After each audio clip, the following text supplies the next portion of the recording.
নমস্কার বন্ধুরা, কেমন আছেন সবাই? আশা করি ভালো আছেন, আমিও ভালো আছি। সাজিয়ে লেখো এভাবেও কিন্তু পরীক্ষায় দেয়। যেভাবে কোশ্চেনগুলো মানে বাচ্চারা পারবে সহজভাবে আমি দেখাই। যারা আমার প্রথম থেকে ভিডিও দেখেন তারা কিন্তু জানেন। আমি আগের ভিডিওতেও বলেছি, আমাদের কাছে যেগুলো সহজ বাচ্চার কাছে কিন্তু সেগুলো মোটেও সহজ না।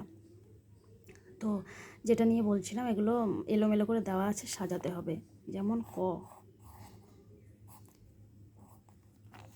বারবার করে এগুলো ঘরে যদি প্র্যাকটিস করানো হয় তাহলে পরীক্ষার খাতায় কিন্তু বাচ্চা লিখে আসবে। ক, খ, কয়ের পর খ, এটাকে খুঁজে নিতে বলতে হবে। কয়ের পর খ, খয়ের পরে গ,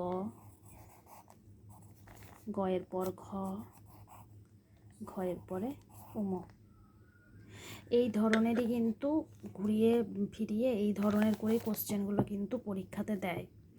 প্রাইমারি লেভেলে যদি শিশু 1 বলেন বা যদি আপনারা নার্সারি লেভেল বলেন, এই ধাঁচেই কিন্তু কোশ্চেনগুলো আসবে। কি কোশ্চেন আসবে সেটা তো আর আমরাও জানি না, কিন্তু এগুলো যদি বারবার করে যেমন বইয়ে দেওয়া থাকে সেভাবে যদি অনুশীলন করানো যায় তাহলে অবশ্যই বাচ্চা পারবে। আর আমাদের কাছে যেগুলো সহজ মনে হচ্ছে এক্ষুনি পেরে যাব, কিন্তু বাচ্চার কাছে তো সেগুলো সহজ নয়।